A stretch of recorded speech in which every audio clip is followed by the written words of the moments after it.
It's been a little bit of a break, and I'm going to try a little bit of different ways of going about this. So the book that I'm covering for this episode is Bourbon by Fred Minnick. Interesting about this guy is when I did my first podcast, I got a message from somebody on Instagram, and they said that their neighbor was Fred Minnick, and I didn't know who that was at the time, but after some research, he is by and far one of the more successful bourbon podcasters who has made it to the point where he's drinking with some highfalutin people. And we'll see how this goes. Honestly, this is not so much a test on me, because I would still say that I'm new to this, being able to discern all of this. I'd say within the past 3 years, I've gotten okay at it. I'm definitely not one of these professionals like Mr. Minnick or any of the people that he consorts with.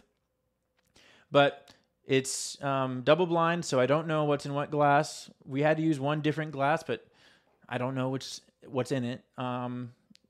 Pretty similar in color.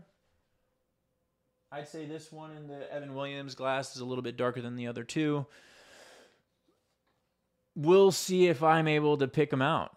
What I'm going to do is I'm going to rate them out of the 5 stars like I always do, and then I'm going to try to guess which one is which, and then we're going to see if I'm right or not, and I'll reveal that to you guys. But now back to the information. Why Kentucky? And there's 2 reasons. The first reason is the Whiskey Rebellion in 1791, I think through 1794. What had happened is that this newly formed United States was trying to pay back their war debts from the Revolutionary War. And the way they did it was a spirits tax. But because of whiskey's rapid rise, meteoric rise in consumption, it became known as the whiskey tax. And it got to the point where tax collectors were being attacked, intimidated, almost like insurgent level, criminal level browbeating of these tax collectors by not only the consumers of bourbon, but also the producers. So at the time, farmers in the West, so basically along the Mississippi River at the time, would use their excess grain and distill it into whiskey and sell it to distributors to sell in turn to the masses. So a significant portion of the farmers' livelihood depended on using this excess grain to do that. And now they're being taxed for it. And now the people that are purchasing are being taxed for it. And it got to the point where George Washington had to federalize troops. And in a way, a lot of people believe that this kind of brought the country together, because no one was harmed truly, at least on a grand scale. And George Washington showed some prudence in how he federalized these troops and their ROE, their rules of engagement with these civilians. And eventually it got to the point where all these distillers started moving into the hills and the mountains of Kentucky, because it was much harder to enforce this law. So they ended up moving to Kentucky, and a lot of people being distillers current day, trace their roots back to that Whiskey Rebellion. The first one I'm trying.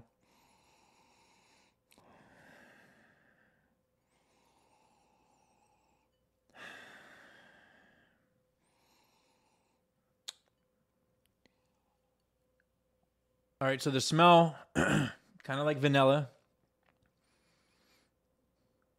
The palate definitely has some dried fruits to it. I'm still working through the finish.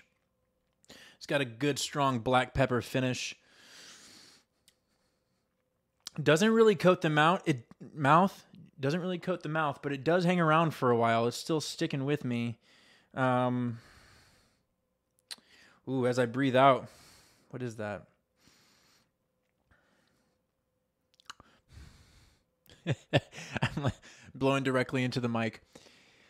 Oh man, I would say, I don't know. I've never tried sherry. But as I breathed out, it definitely had this like a winey, fruity, dried fruit type of smell to it. It's good. I'm going to give it 3.2 stars. 3.2 stars. Second kind of fact that led to why Kentucky was Prohibition. In January 1920, Prohibition went into effect, and it damn near brought the bourbon industry to its knees. A lot of people started moving their distilleries to Mexico, and Mr. Minnick actually mentioned the bourbon that did that, and he actually got to try the original Mexican bourbon, and he said it was the worst experience he's ever had with bourbon ever. So not only was the industry suffering economically, but the product was still poor back then, and a lot of the people that enjoy bourbon today would probably not be in favor of bigger government, but it's because of the government and some of these acts that were passed that I will mention that bourbon ended up being so good. During this, I am the king of tangents, but because of Prohibition, a lot of distilleries, instead of moving out of country, decided to pursue basically a permit under the idea that it's used as medicine. And 6 distilleries got it. So Brown-Forman, which is still alive and kicking today. Glenmore, which is now a part of Diageo. Frankfurt Distilleries, which is now Four Roses. Shenley, also a part of Diageo. Stitzel Distillery, which is now also a part of Diageo. And then American Medicinal Spirits, which is now part of Beam, which is the parent company for Basil Hayden. This idea of bourbon as a medicine wasn't new. It had actually been around for about 100 years. In the 1820s, bourbon was marketed as medicine. And one excerpt from a former congressman, William Marriott, accounts him saving a man suffering from a rattlesnake bite by administering 6 quarts of whiskey over one night.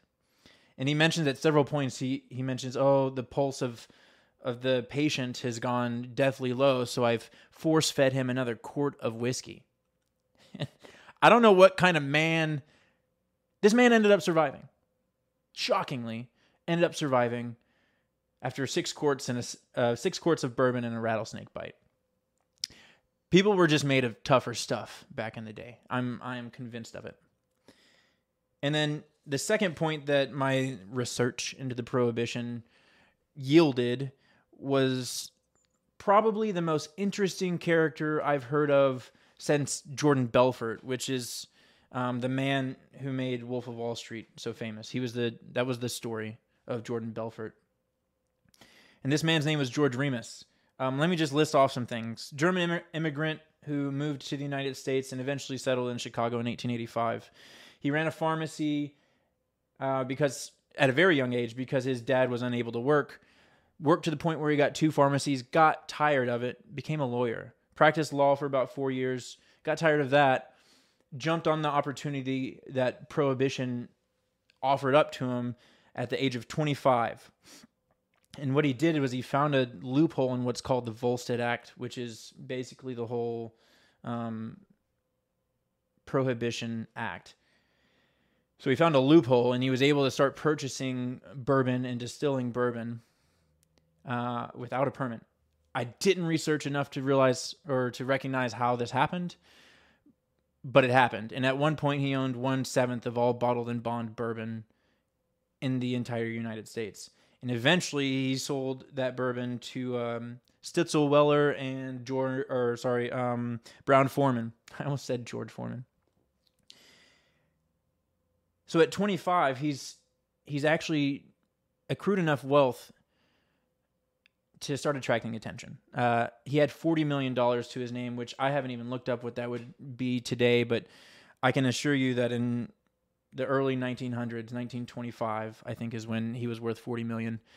It's an absurd amount, like Rockefeller level wealth. And it drew the attention of the feds. He got arrested. He was put in jail. And eventually he develops a bond with a man named Dodge in jail. Dodge turns out to be a federal agent. Dodge uses that information that he got from George Remus, turns in his job as whatever federal agent that he was, and goes to woo the wife of George Remus because he found out that George Remus's wife was managing all his funds. And her name was Holmes. And he woos her. And they fall in love. And they liquidate every freaking cent of capital that George Remus has built up.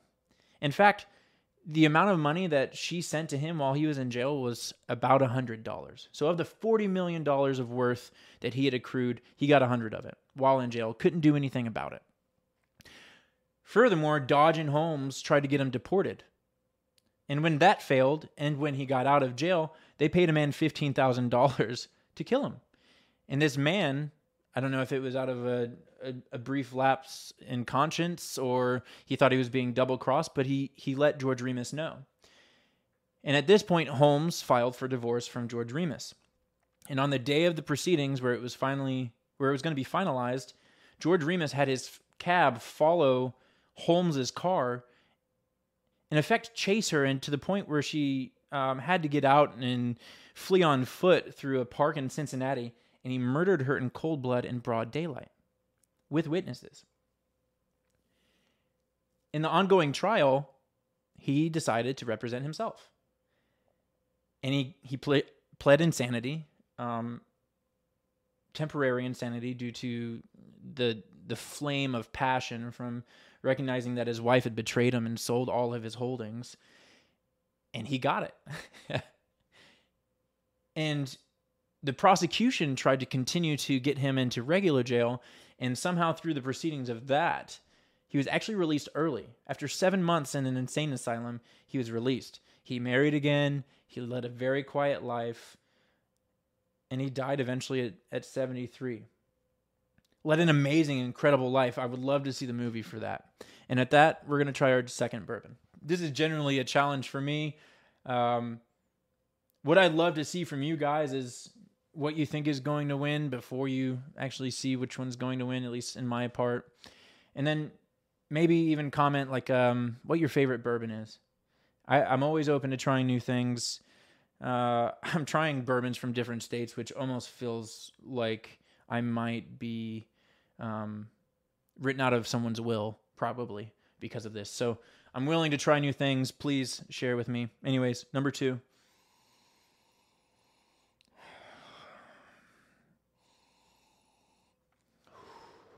Getting citrus. This one just lacks character. Like when I'm, let me try again.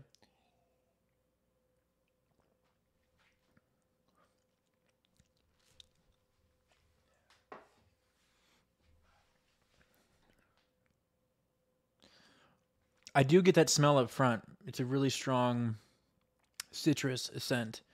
So I see that. Finishes, I mean, the mouthfeel, the finish, light. Almost transparent. That's not the right word that I'm looking for, but it feels almost transparent. Ooh, what do I rate this one?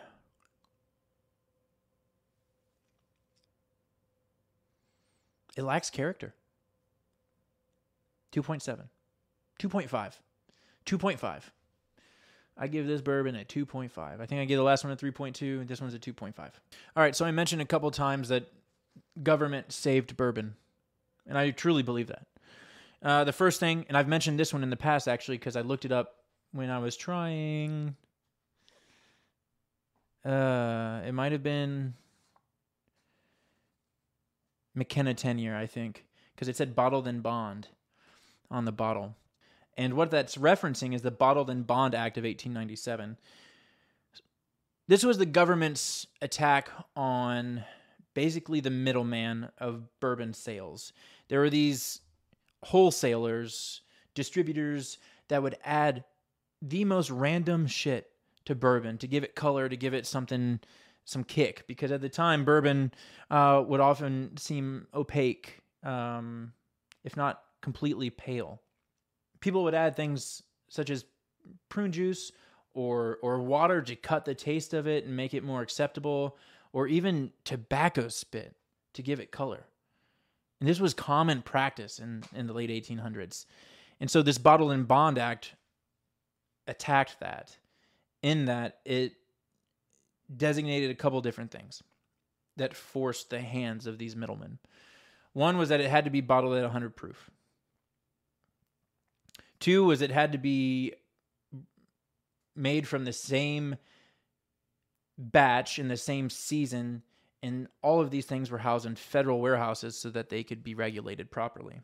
And finally, the Bottled in Bond Act stated that it had to have a 4-year minimum of aging in order to be considered bottled in bond, which kind of gave this quality assurance to the consumer, because bourbon was dying at this point. People were adding freaking prune juice and tobacco spit. Of course it was going to be dying at this point.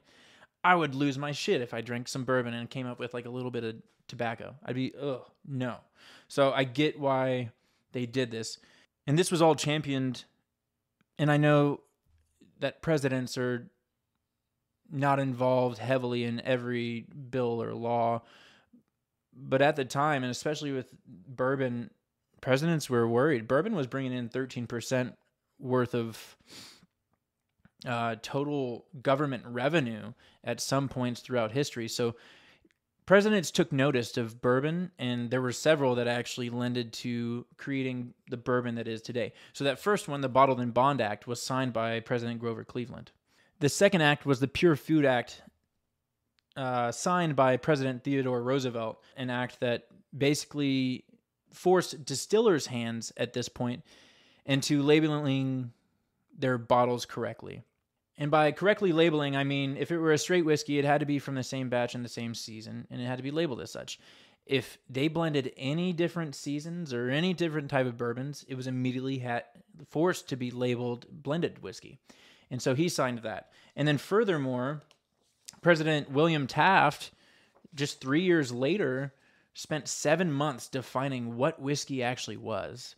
And he made his own adjustments to the Pure Food and Alcohol Act. And it created what whiskey is today. And in fact, I think what he was mentioning in those adjustments was that it had to be finished in an oak barrel, a charred oak barrel. And that is the identity of bourbon today. That's why it's the color that it is. Bourbon comes out clear. It's only through the process of going through those bourbon barrels that it becomes this amber color, or this golden chestnut color, as Noble Oak puts it. And at that, I think I'm going to try the third bourbon. We'll see what happens. Oh, hold on. This has been a really cool learning experience for me, because I'm seeing these differences immediately. And it's a challenge, because bourbon at its core has this vanilla caramel kind of feel to it. They all have to have that oak, or the charred oak barrel feel to it. So there's almost always going to be this pepper kind of finish to it. They're similar proof, so that also adds to this could all be the same. So this has been a fun experience. I've enjoyed this.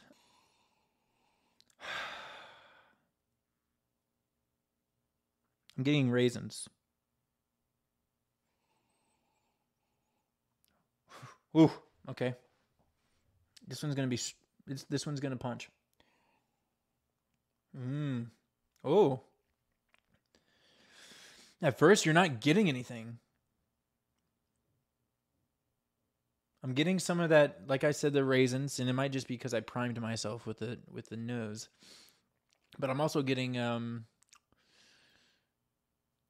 bit of chocolate. Yeah. Getting a bit of chocolate here. Finish.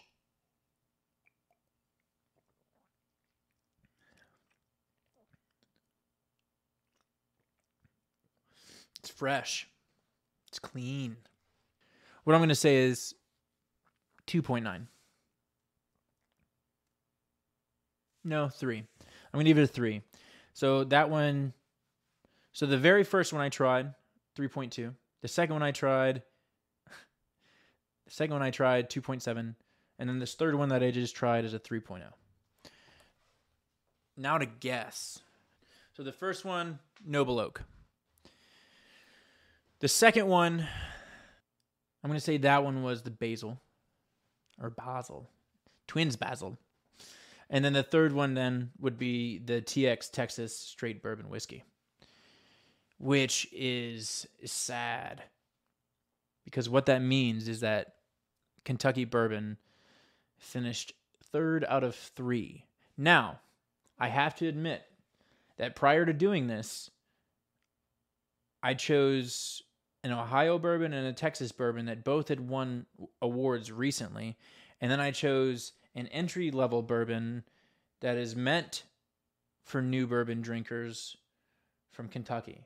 And so I feel like I almost did a disservice to Kentucky by choosing two of the best from other states and then choosing an entry-level one from Kentucky. Now, as a person that's been drinking for 10 years and then and really truly enjoying bourbon for like the last 5 and then being able to identify for the past 3, I can say that I'm no longer an entry-level bourbon drinker.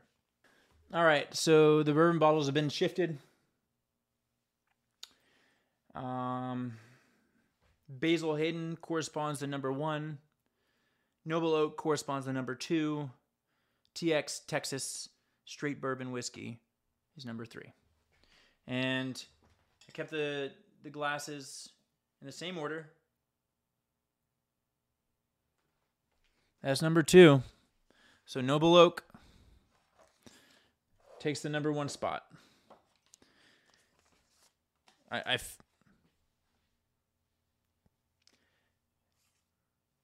That makes me really sad. All right, the second one. Second one was number 1. I rated that last. That was Basil Hayden, which makes Texas bourbon number 2.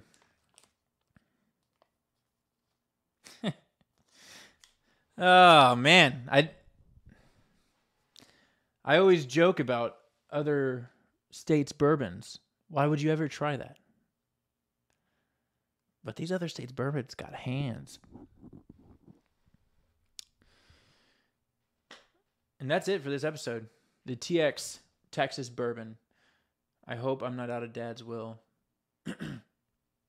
But either way, up to it, down to it. Dan, the man that can't do it.